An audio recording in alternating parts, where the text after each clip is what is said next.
యొక్క లక్షణం. మంత్రము కల్పవృక్షం వంటిది. ఈ మంత్ర జపం వల్ల నాకు దారిద్ర్యం తొలగుతుంది, మంచి ఉద్యోగం వస్తుంది, నేను సుఖంగా ఉంటాను, ధర్మం నిలబడుతుంది అనుకుంటే ధర్మం నిలబడుతుంది. మంత్ర జపం చేస్తే కొంప మునిగిపోతుంది అనుకుంటే కొంపే మునిగిపోతుంది. కాబట్టి ఈ రోజు నుంచి ఏం చేయాలో మీరే ఆలోచించుకోండి. మంత్రం అంత గొప్పది. అది జపం చేస్తున్నప్పుడు పవిత్రంగా ఉండాలని ఎందుకన్నారంటే పిచ్చి ఆలోచనలు రానివ్వకూడదు. ఇప్పుడు ఈ కలియుగంలో అందరికీ అది అనుమానం, శివలింగాన్ని ఇంట్లో పెట్టి పూజిస్తే శివుడు బిడిసి కొడతాడేమో, నెత్తి మీద కొడతాడేమో అనుకుంటే కొడతాడు.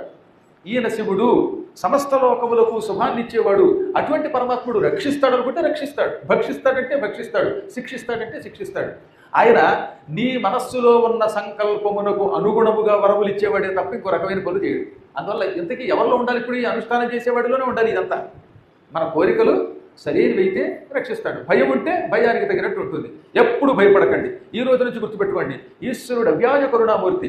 ఈ కలియుగంలో తెలియక మిడిమిడి జ్ఞానంతో ఉన్నవాడు కొంతమంది శివాలయానికి ఎదురుగా ఉండకూడదు, విష్ణు ఆలయానికి వెనక్గా ఉండకూడదు, పక్కన ఉండకూడదు, ఇంకెక్కడ ఉంటావరా?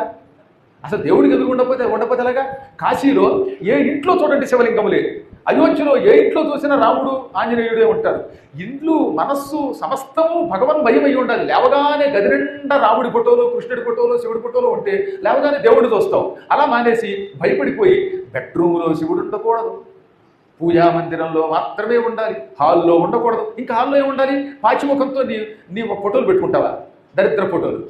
లేదా అద్దాలు పెట్టుకుంటే లేవగానే మన ముఖమే అద్దంలో చూసుకోవడం, ఏది పళ్ళు తోముకొని చింపిరి చుట్టుతో ఉన్న దరిద్రపోకం, దాంతో కూడా కష్టాలు వస్తాయి. అదే మొత్తం ఇల్లంతా భగవన్ భయం చెయ్యండి, ఎక్కడ చూసినా భగవంతుడు కనపడతాడు కనుక లేవగానే భగవంతుడి యొక్క ముఖం చూసిన మహాపుణ్యం వల్ల ఆ పూట అన్ని శుభాలే వస్తాయి, అశుభములు రమ్మంటే రావు.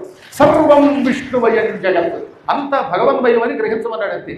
అందుకనే స్కాంద పురాణంలో నువ్వు గింజంత స్థలం దొరికిన ఖాళీ స్థలం అక్కడ నువ్వు భగవంతుడిని పెట్టుకో, భగవంతుడు పక్కన ఉన్నాడని ఎప్పుడు భయపడకు, నీ కూడా ఉంటాడైనా, నీవే నా తోడు నీడ నిజముఖ కృష్ణ అనుకోమన్నాడు ఆయన. అసలు లేని చోటు ఎక్కడుంది? ప్రహ్లాదుడిని హిరణ్యకశిపుడు ఎక్కడున్నాడు విష్ణు అంటే చెప్పాడు, ఇందుగలడందులేడని సందేహము వల్ల చక్రి సర్వోపగతుండెందెందు గదకి చూచిన అందందే కలడు దానవాగ్రని వింటే. ఇక్కడ ఉన్నాడు అక్కడ లేడు అనే సందేహం వద్దు, ఆయన లేని చోటు చూపించు అన్నాడు ఆయన.